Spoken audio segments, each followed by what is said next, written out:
Sabana. Are you ready? Kicau, kicau, kicau mania. Kicau, kicau, kicau mania. Kicau, kicau.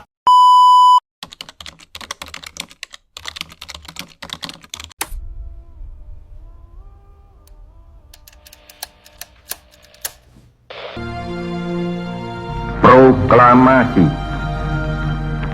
Kami, bangsa Indonesia, dengan ini menyatakan kemerdekaan Indonesia.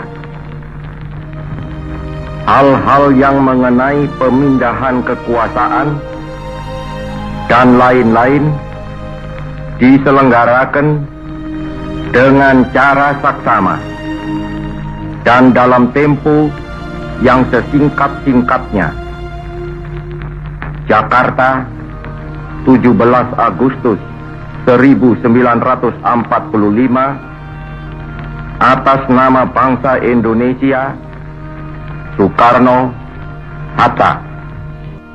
Saya akan menjawab pertanyaan tugas 1 mata kuliah Pancasila. Pertama, saya akan menjelaskan proses lahirnya Pancasila, dan yang kedua, saya akan menjelaskan beberapa poin penting yang sudah saya garis bawahi. Pertama, proses lahirnya Pancasila. PPUPKI dibentuk buat nyiapin dasar negara. 3 tokoh utama yang ngasih usulan. Yang pertama, Yamin, yang kedua Supomo, dan yang ketiga Soekarno. Soekarno pada tanggal 1 Juni 1945 yang pertama kali menyebutkan kata Pancasila, dan Soekarnolah yang merangkai 5 sila secara urut. Yang pertama, kebangsaan Indonesia. Yang kedua, internasionalisme atau perikemanusiaan. Yang ketiga, mufakat atau demokrasi. Yang keempat, kesejahteraan sosial. Dan yang kelima, ketuhanan. Titik awalnya, makanya tanggal 1 Juni diperingati sebagai hari lahir Pancasila. Karena usulan masih beda-beda, dibentuk tim kecil yaitu Panitia 9, Piagam Jakarta. Rumusan yang disepakati bersama isinya 5 sila. Sila pertama, ketuhanan dengan kewajiban menjalankan syariat Islam bagi pemeluk-pemeluknya. Piagam ini jadi kompromi antar golongan nasionalis dan Islam. Sehari setelah merdeka, PPKI sidang demi menjaga persatuan terutama aspirasi Indonesia Timur yang keberatan dengan sila pertama Piagam Jakarta. Muhammad Hatta ngusulin perubahan sila pertama menjadi ketuhanan yang Maha Esa. Final ini disahkan masuk pembukaan Undang-Undang Dasar 1945 dan jadi dasar negara sampai saat ini. Kedua, saya akan menjelaskan beberapa poin penting yang sudah saya garis bawahi.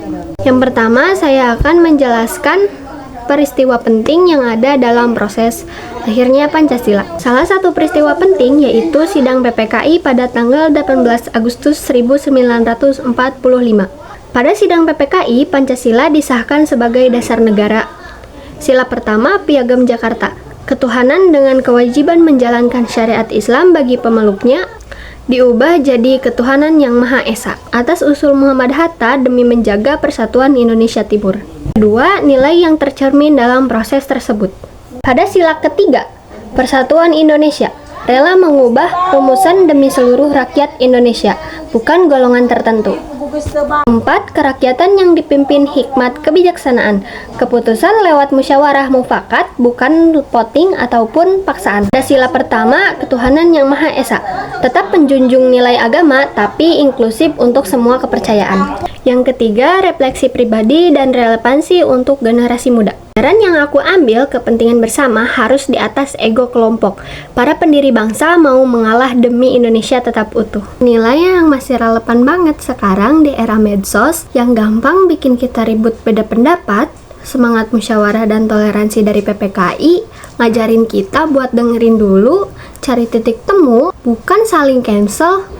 Kalau mau Indonesia maju, generasi muda harus bisa ngalah untuk hal yang lebih besar. Sama kayak 18 Agustus 1945. Sekian video dari saya, kurang dan lebihnya mohon maaf. Terima kasih. Wassalamualaikum warahmatullahi wabarakatuh.